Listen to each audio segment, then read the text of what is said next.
جمعية الدعوة والإرشاد وتوعية الجاليات بحفر الباطن أمة. السلام علیکم ورحمۃ اللہ وبرکاتہ۔ الحمد للہ رب العالمین والصلاة والسلام علی اشرف الانبیاء والمرسلین نبینا محمد وعلی آلہ وصحبہ اجمعین۔ اعوذ باللہ السمیع العلیم من الشیطان الرجیم۔ یا ایہا الذین آمنوا کتب علیکم الصیام کما کتب علی الذین من قبلکم لعلکم تتقون۔ وقال تعالى شهر رمضان الذي أنزل فيه القرآن هدى للناس وبينات من الهدى والفرقان فمن شهد منكم الشهر فليصم۔ وقال النبي صلى الله عليه وسلم بني الإسلام على خمس شهادة أن لا إله إلا الله وأن محمدا رسول الله وإقام الصلاة وإيتاء الزكاة وحج البيت وصوم رمضان۔ معزز ناظرین کرام، دینی و ملی بھائیوں، تمام قسم کی تعریفیں، بڑائی اور بزرگی، حمد و ثناء اللہ رب العالمین کے لیے لائق و زیبا ہے۔ درود و سلام نازل ہو ہم سب کے حبیب امام الانبیاء سید المرسلین پیارے نبی صلی اللہ علیہ وسلم پر۔ آج کی اس مجلس میں اختصار کے ساتھ روزے کے احکام و مسائل کو بیان کرنے کی سعادت حاصل کرنے جا رہا ہوں۔ یوں تو تفصیل کے ساتھ روزے کے احکام و مسائل کا بیان کرنا ایک مجلس میں ناممکن ہے، لیکن وہ مسائل جن سے ہم لوگوں کا سابقہ ہمیشہ پڑھتا رہتا ہے اور جو اہم مسائل ہیں، ان مسائل کو آج کی اس مجلس میں اختصار کے ساتھ میں بیان کرنے کی کوشش کر رہا ہوں۔ اللہ رب العالمین سے دعا ہے کہ اللہ تعالی ہمیں صحیح بات کرنے، حق بات کرنے اور ان پر عمل کرنے کی توفیق عنایت فرمائے۔ سب سے پہلی بات، ان دنوں ہم رمضان المبارک کے مہینے میں اسلام کا ایک اہم رکن روزہ، جو کہ چوتھا رکن ہے اسلام کا، اس اہم عبادت کو انجام دے رہے ہیں۔ ظاہر ہے کسی چیز یا کسی عبادت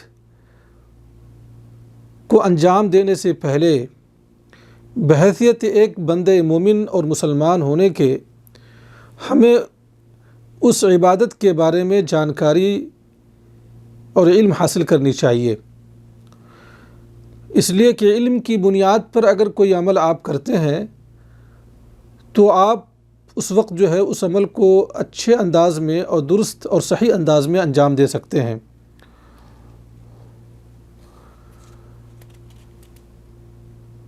یہ جو روزہ ہے، عربی زبان میں اس کو صوم کہا جاتا ہے۔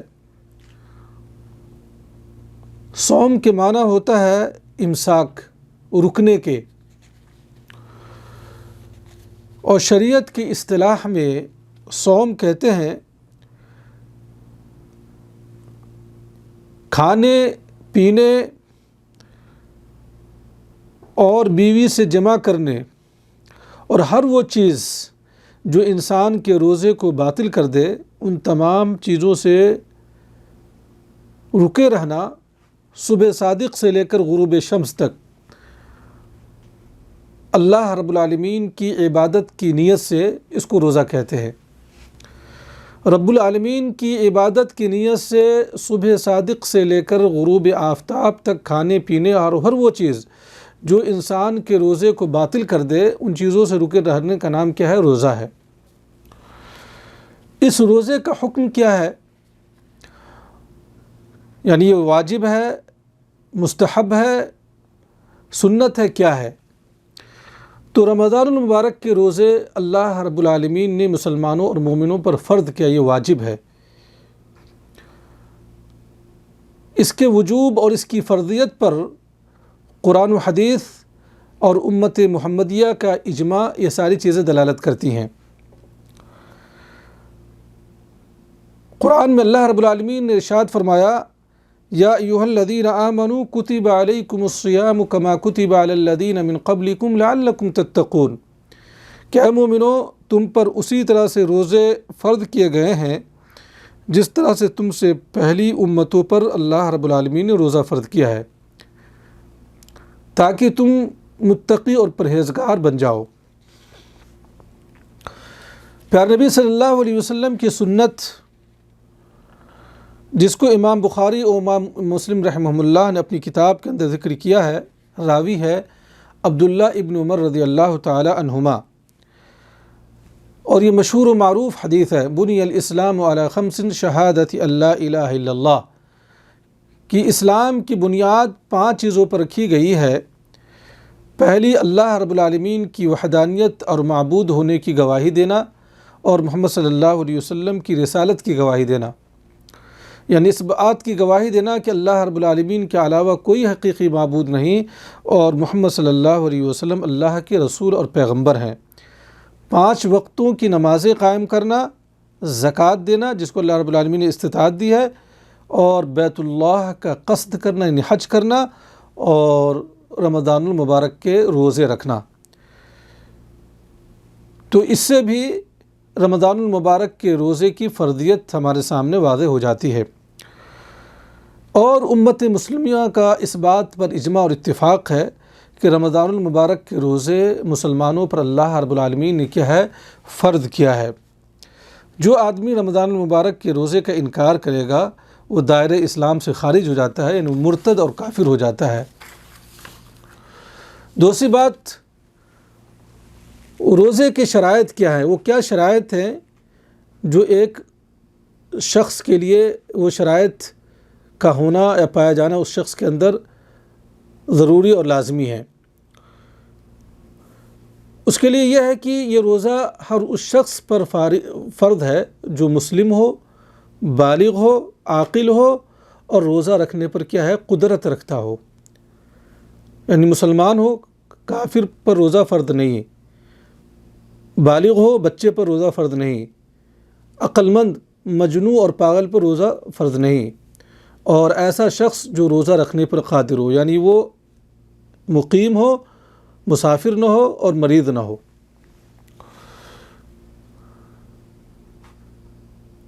رمضان المبارک کے روزے کے لیے نیت کب کرنی ہے؟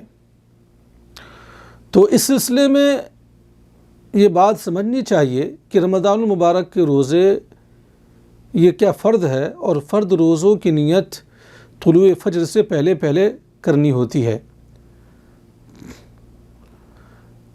اس سلسلے میں امام مالک رحمہ اللہ اور امام نسائی رحمہ اللہ نے حدیث ابن عمر رضی اللہ تعالی عنہما کی حدیث روایت کی ہے، اور اس سے اس مسئلے کا حل نکلتا ہے۔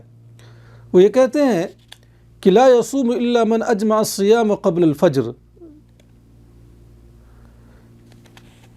جس میں نبی صلی اللہ علیہ وسلم نے فرمایا کہ رمضان المبارک کے روزے رکھنے والا یا فرض روزے رکھنے والے کے لیے ضروری ہے کہ وہ فجر سے پہلے، طلوع فجر سے پہلے وہ نیت کرے۔ اس کے برخلاف کہ اگر کوئی آدمی نفلی روزہ رکھتا ہے تو اس کی نیت کب کرنی ہے؟ تو اس سلسلے میں صحیح مسلم کے اندر ام المؤمنین عائشہ صدیقہ رضی اللہ تعالی عنہا کے تعلق سے آتا ہے کہ وہ فرماتی ہیں کہ اللہ کے رسول صلی اللہ علیہ وسلم ان کے پاس آئے اور ان سے سوال کیا کہ ان کے پاس کوئی چیز کھانے کی ہے، تو انہوں نے کہا نہیں، تو نبی کریم صلی اللہ علیہ وسلم فرمایا انی اذن صائم، تو ٹھیک ہے میں تو میں روزے کی نیت کر لیتا ہوں یا میں روزہ رکھ لیتا ہوں۔ نبی صلی اللہ علیہ وسلم نے جب کھانے پینے کی کوئی چیز نہیں پائی تو اللہ کے رسول صلی اللہ علیہ وسلم نے دن میں جو ہے روزے کی نیت آپ نے کر لی، تو پتہ یہ چلا رمضان المبارک کے روزے کی نیت طلوع فجر سے پہلے کرنا ضروری اور لازمی ہے۔ اگر کوئی آدمی فجر کے بعد رمضان المبارک کے روزے کی نیت کرتا ہے تو اس کا روزہ صحیح نہیں ہوگا، لیکن اگر کوئی آدمی نفلی روزے کی نیت طلوع فجر کے بعد بھی زوال شمس سے پہلے وہ کر لیتا ہے، اس نے کچھ کھایا پیا نہیں ہے، تو اس کی نیت ہو جائے گی، اس کا روزہ بھی ہو جائے گا۔ تو یہ نیت کا مسئلہ ہمارے سامنے واضح ہو گیا۔ یہاں پر رک کر میں ایک بات یہ کہنا چاہتا ہوں کہ بہت سارے لوگ خود ساختہ نیت کے الفاظ کے ذریعہ رمضان المبارک کے روزے کی نیت کرتے ہیں، جیسے بصوم غد نویت، اس طرح کے جو جملے معروف و مشہور ہے کیلنڈرز وغیرہ میں چھپتے ہیں، تو اس کی حیثیت کیا ہے، شرعی حیثیت کیا ہے؟ تو میرے بھائی اور عزیزو، یہ بدعت ہے۔ نیت یہ ارادے کا نام ہے، اور ارادے کا تعلق جو ہے دل سے ہوتا ہے، نہ کہ زبان سے۔ اور اللہ کے رسول صلی اللہ علیہ وسلم اور صحابہ کرام اور سلف صالحین نے کسی نے بھی زبان سے نیت نہیں کی ہے، کسی بھی حدیث کے اندر اس کا ثبوت نہیں ملتا ہے۔ لہٰذا ایسا کرنا یہ خلاف سنت ہے اور خلاف شریعت ہے، اور یہ بدعت و گمراہی ہے۔ اس کے بعد سحری کھانے کا حکم کیا ہے؟ جو آدمی روزہ رکھنا چاہتا ہے اس کے لیے سحری کھانا کیسا ہے؟ واجب ہے، مستحب ہے، یہ کیا ہے؟ تو سحری کھانا یہ مستحب ہے، افضل ہے، یہ سنت ہے اللہ کے رسول صلی اللہ علیہ وسلم کی۔ اللہ کے رسول صلی اللہ علیہ وسلم نے فرمایا تسحروا فإن فی السحور برکہ، کہ لوگوں سحری کھایا کرو اس لیے کہ سحری کھانے میں برکت ہے۔ ایک تو یہ ہے کہ ہم نبی صلی اللہ علیہ وسلم کی سنت کی اقتداء کریں گے تو یہ برکت کا سبب ہے، اور دوسرا یہ ہے کہ جب ہم سحری کھا کر روزہ رہیں گے تو پورا دن کیا ہے نشیط رہیں گے، اور پورا دن کیا ہے چست رہیں گے، اور اللہ رب العالمین کی عبادتوں اور دیگر نیک کاموں کو ہم جو ہے اچھے انداز میں انجام دے سکیں گے۔ سحری ہمیں کب کھانا چاہیے؟ تو سحری کے تعلق سے جو نبی صلی اللہ علیہ وسلم کا جو طریقہ رہا ہے وہ یہ ہے کہ سحری ہمیں آخری وقت میں کھانا چاہیے۔ بہت سارے لوگ 12 بجے، 1 بجے، 2 بجے، 3 بجے کھا کر سحری، اور اس کے بعد وہ سو جاتے ہیں اور ان کی نماز بھی غائب ہو جاتی ہے، اس لیے کہ وہ خلاف سنت کام کرتے ہیں۔ سنت یہ ہے کہ آخری وقت میں جب آدھا گھنٹہ 20 منٹ رہ جائے تو آپ سحری کریں۔ اس سلسلے میں زید بن ثابت رضی اللہ تعالیٰ عنہ کی روایت ہے کہ وہ کہتے ہیں کہ تسحرنا مع رسول اللہ صلی اللہ علیہ وسلم ثم قام الی الصلاۃ، کہ ہم نبی کریم صلی اللہ علیہ وسلم کی معیت میں آپ صلی اللہ علیہ وسلم کے ساتھ ہم نے کیا ہے سحری کیا، اور نبی صلی اللہ علیہ وسلم نماز کے لیے کھڑے ہوئے۔ پھر وہ بتاتے ہیں کہ نبی صلی اللہ علیہ وسلم کے سحری کرنے اور ہمارے سحری کرنے اور نماز کے درمیان کا جو وقفہ تھا اتنا تھا کہ ایک آدمی 50 آیتوں کو پڑھ لے، 50 آیتوں کو پڑھ لے۔ تو 50 آیتیں کتنا؟ 20 منٹ، 15 منٹ، آدھا گھنٹہ، یعنی آخری وقت میں ہمیں کیا ہے سحری کھانا چاہیے۔ اور اس کے برخلاف ہمیں افطار میں کیا ہے جلدی کرنی چاہیے۔ جلدی کرنے کا مطلب یہ نہیں ہے کہ آپ غروب شمس سے پہلے آپ افطار کر کے بیٹھ جائے، ایسا کریں گے تو آپ کا روزہ ہی فاسد اور باطل ہو جائے گا، بلکہ غروب شمس کا جب یقین ہو جائے تو فوراً انسان کو کیا افطار کرنی چاہیے، اس میں احتیاط یا قیل و قال نہیں کرنی چاہیے، ٹھیک ہے؟ تو اللہ کے رسول صلی اللہ علیہ وسلم کی ایک حدیث ہے کہ لا تزال امتی بخیر ما عجل الفطر واخر السحور، کہ میری امت کے لوگ خیر و بھلائی کے اندر ہوں گے جب تک وہ افطار میں جلدی کریں گے اور سحری میں تاخیر کریں گے۔ تو میرے بھائی اور عزیزو، یہ سحری کے احکام و مسائل کو میں نے آپ کے سامنے رکھا۔ اس کے بعد وہ کیا چیزیں ہیں جن کی وجہ سے روزہ باطل ہو جاتا ہے یا ٹوٹ جاتا ہے، فاسد ہو جاتا ہے؟ وہ تو چند چیزیں ہیں۔ سب سے پہلی چیز الاکل والشرب عمدن غیر نسیان، جان بوجھ کر کھانا اور پینا، جان بوجھ کر۔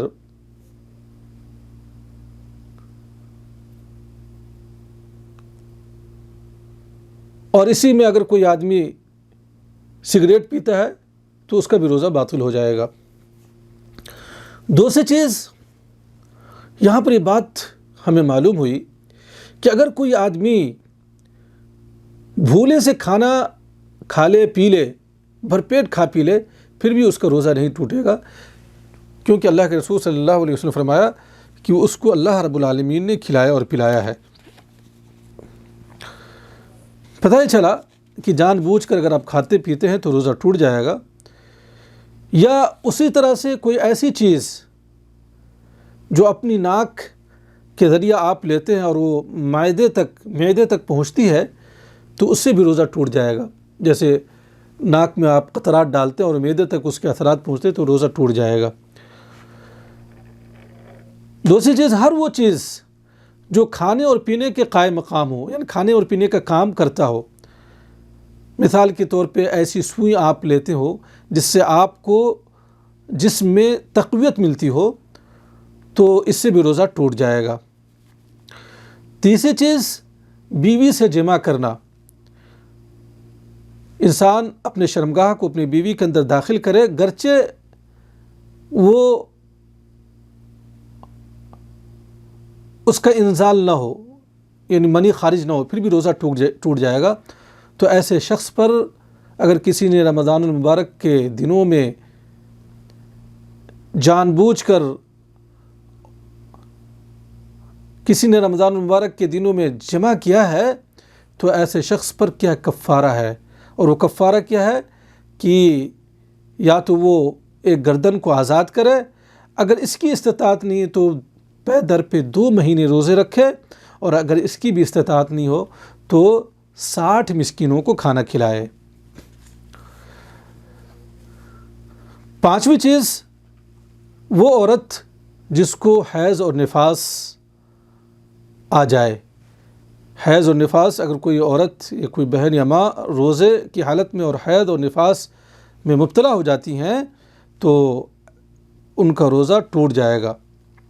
جیسا کہ اللہ کے رسول صلی اللہ علیہ وسلم کی ایک حدیث ہے جس میں آپ صلی اللہ علیہ وسلم نے فرمایا کہ الیس اذا حاضت لم تصلی ولم تصم، کہ کیا ایسا نہیں ہے کہ جب عورت حالت حیض میں ہوتی ہے تو نہ وہ روزہ رکھ سکتی ہیں اور نہ نماز پڑھ سکتی ہیں۔ چھٹی چیز، جان بوجھ کر قے کرنا۔ اگر کوئی آدمی جان بوجھ کر قے نہیں کرتا ہے، وہ بیمار ہو جاتا ہے اور اپنے آپ یا اس کو متلی آ جاتی ہے اور قے ہو جاتا ہے، اس کا کوئی دخل نہیں تو روزہ نہیں ٹوٹے گا۔ اس لیے کہ نبی صلی اللہ علیہ وسلم نے فرمایا من درہ القی فلیس علیہ قضاء ومن استقاء عمدا فلیقضی، کہ جس کو قے آ جائے اس پر کوئی قضا نہیں ہے، اور جو جان بوجھ کر قے کرتا ہے اس کو چاہیے کہ وہ روزے کی قضا کرے۔ اس کو امام ابو داؤد اور ترمذی رحمہ اللہ نے روایت کیا ہے۔ ساتویں چیز، حالت بیداری میں اگر کوئی آدمی منی کو خارج کرتا ہے، چاہے وہ بوسہ لے کر یا چھو کر یا کسی طرح سے سوائے جماع کو چھوڑ کر، تو ایسے شخص کا بھی روزہ ٹوٹ جائے گا۔ اس لیے کہ روزے کا مقصد یہ ہے کہ انسان اپنی شہوت اور اپنے کھانے پینے کو اللہ رب العالمین کے لیے چھوڑ دے، تبھی تو اس کا اتنا بڑا اجر اللہ رب العالمین نے رکھا ہے۔ تو اگر کوئی آدمی جان بوجھ کر اور حالت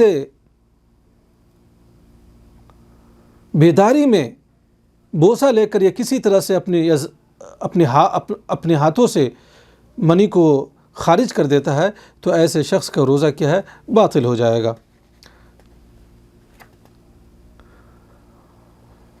اسی طرح سے 8ویں چیز یہ ہے کہ بخاخ وغیرہ جو ہوتے ہیں، جس کو عربی میں بخور کہا جاتا ہے، اس کو جان بوجھ کر آدمی اس کو سونگھتا ہے اور اس کا اثر اس کے معدے تک جاتا ہے تو اس سے بھی روزہ ٹوٹ جائے گا، جیسا کہ علامہ ابن عثیمین رحمہ اللہ نے اس سلسلے میں فتویٰ دیا ہے۔ 9ویں چیز یہ ہے کڈنی کو دھونا، یعنی اس سے خون کو بدلا جائے یا کوئی اس کے اندر جو ہے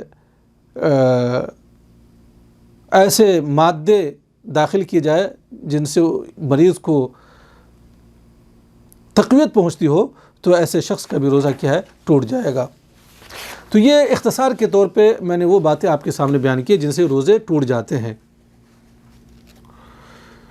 ایک چیز اور ہے کہ جان بوجھ کر اگر کوئی آدمی رمضان کے ایام میں روزہ توڑ دیتا ہے بغیر کسی عذر کے، تو ایسا شخص کیا ہے، مجرم ہے۔ ایسا شخص کیا ہے، مجرم ہے، بہت بڑا گناہ ہے۔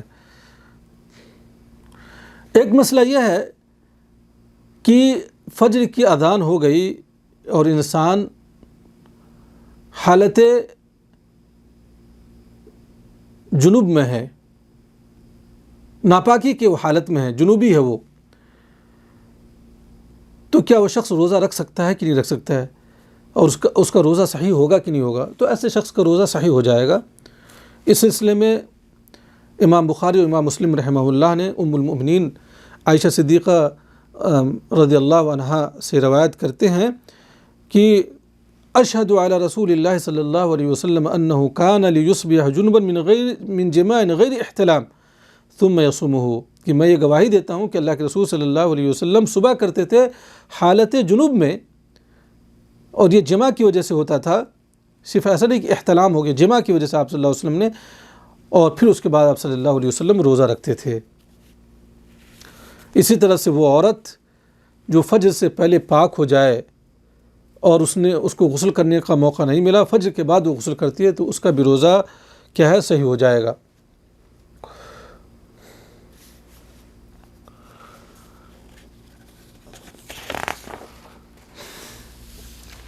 روزے کے احکام و مسائل میں یہ بات بھی واضح کر دینا چاہتا ہوں کہ کیا غیبت اور چغل خوری روزے کو باطل کر دیں گے؟ اگر کوئی آدمی حالت صوم اور حالت روزہ میں غیبت کرتا ہے، چغل خوری، جبکہ یہ دونوں چیزیں حرام ہیں، تو کیا ان سے روزے باطل ہو جائیں گے؟ تو صحیح بات یہ ہے کہ ان سے روزے تو باطل نہیں ہوں گے، لیکن اس کے اجر میں کمی آئے گی، اس لیے کہ اللہ کے رسول صلی اللہ علیہ وسلم نے فرمایا من لم يدع قول الزور والعمل به فليس لله حاجة في ان يدع طعامه وشرابه، کہ جو آدمی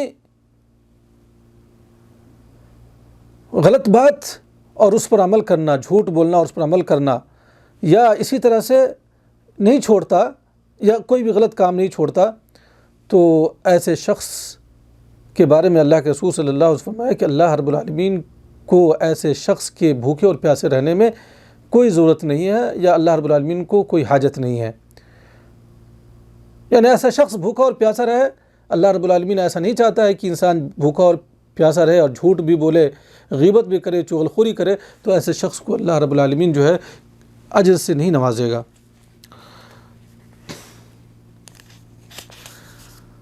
سوال یہ پیدا ہوتا ہے، ایک اور مسئلہ اس سلسلے میں یہ ہے کہ اگر کوئی آدمی آپ کے سامنے کھا پی رہا ہے تو کیا آپ اس کو ٹوکیں گے کہ نہیں ٹوکیں گے؟ تو اس سلسلے میں یہ ہے کہ کھانے اور پینے والا آدمی حالت صوم میں وہ ہے، روزے کی حالت میں ہے، رمضان کے دنوں میں ہے، اور وہ آپ کے سامنے کھانا اور کھا پی رہا ہے بھول کر، تو ایسے شخص کو آپ کیا ہے، ٹوکیں گے، اس کو بولیں گے۔ بلکہ اگر وہ جان بوجھ کر بھی کھا پی رہا ہے، اگر کوئی آدمی روزہ نہیں رکھتا ہے آپ کے سامنے، تو یہ منکر ہے، اور ایسے شخص کو بھی آپ جو ہے کیا کہتے ہیں، نصیحت کریں گے، ایسے شخص کو اس کے منکر پر کیا روکیں گے۔ تو اگر کوئی آدمی بھولے بسرے ہوئے آدمی کو جب آپ دیکھیں کہ وہ کھا پی رہا ہے بھول کر یا نسیان کا شکار ہو کر، تو ایسے شخص کو آپ جو ہے یاد دلائیں کہ بھئی تم روزے سے ہو۔ اس سلسلے میں دلیل کیا ہے؟ جیسا کہ امام بخاری امام مسلم رحمہ اللہ نے اپنے حدیث کے اندر روایت کیا ہے کہ نبی صلی اللہ علیہ وسلم جب نماز کے اندر بھول گئے تو آپ نے صحابہ سے کہا کہ فَإِذَا نَسِيتُ فَذَكِّرُونِي، کہ جب میں بھول جاؤں تو تم مجھے یاد دلایا کرو، تم مجھے یاد دلایا کرو۔ رمضان المبارک کے احکام و مسائل بہت زیادہ ہیں، میں نے اختصار کے ساتھ ان مسائل کو اور ان احکام کو آپ کے سامنے میں بیان کیا ہوں۔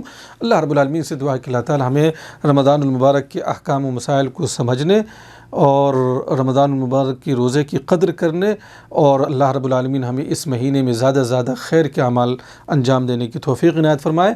آمین۔ وآخر دعوانا ان الحمد للہ رب العالمین۔